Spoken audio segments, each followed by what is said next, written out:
Grandeur, 30 juin au doux soleil, 30 juin du 30 juin, jour sacré soit le témoin, jour sacré de l'immortel, serment de liberté, que nous léguons à notre postérité.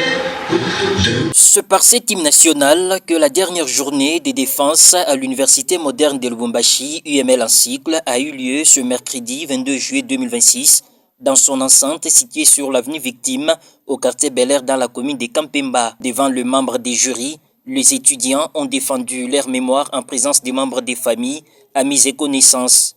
Parmi eux figurait le PCA de cette université UML, Grégoire Nassibou, qui a défendu sa mémoire des masters en droit public interne sur le découpage territorial de la République démocratique du Congo et ses effets sur la viabilité des provinces, études et perceptives sur la province du Haut-Katanga.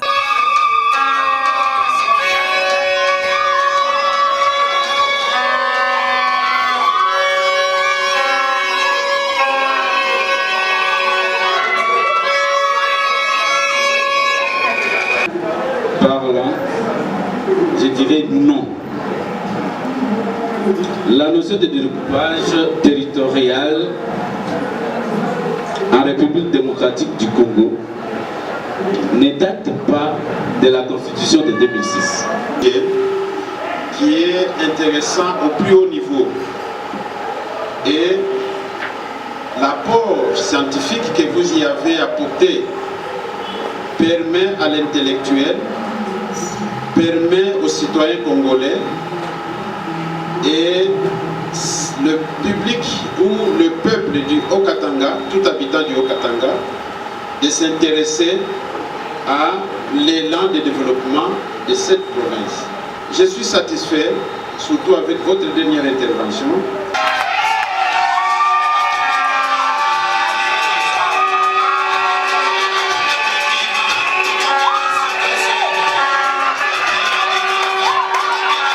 Satisfaits de leur défense et de la qualité d'enseignement à l'université moderne de Lubumbashi, les lauréats appellent tout le monde à s'inscrire à cette université. Je dois étudier à l'IML, surtout de faire devenir nombreux, parce qu'à l'IML, il y a une éducation quand même qui est suffisante.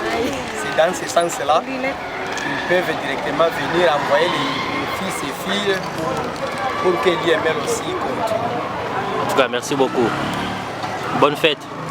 Je viens de défendre ou de soutenir mon mémoire de Master 2 en droit public interne à l'Université moderne de Lubumbashi.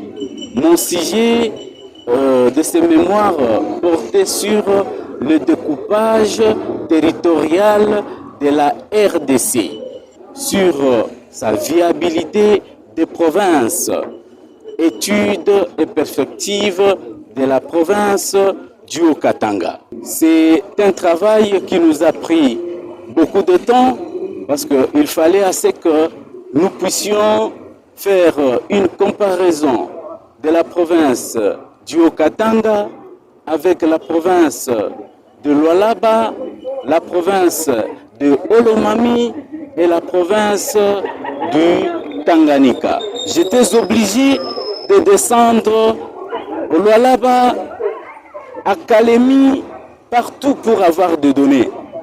Pour dire que ça n'a pas été facile, c'était un travail musclé.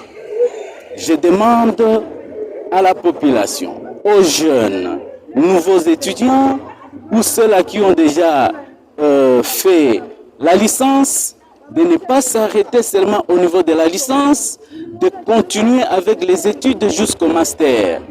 Parce que le master, c'est ce qui ouvre la porte vers la thèse. Parce que là, nous voyons la thèse devant nous pour que nous puissions devenir un jour professeurs de l'université.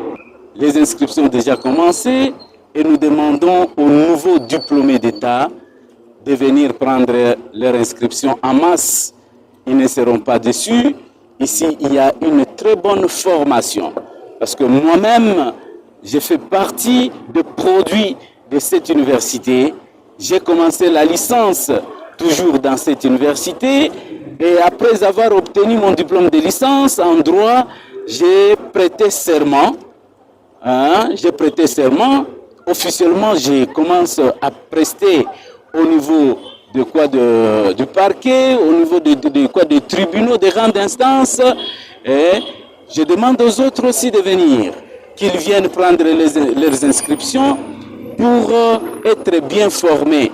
La bonne formation, c'est lorsque il y a un petit nombre, conformément à la norme du ministère, un petit nombre d'étudiants dans l'auditoire. Lorsque vous vous retrouvez à 1000 à 2000 dans l'auditoire, la maîtrise de la matière deviendra compliquée. Mais lorsque vous êtes à moins de 50 étudiants dans un auditoire, la compréhension devient facile et chaque étudiant aura la possibilité de poser des questions au professeur et les professeurs leur répondront facilement. L'Université moderne de Lubumbashi offre plusieurs facultés et filières selon les besoins de la société.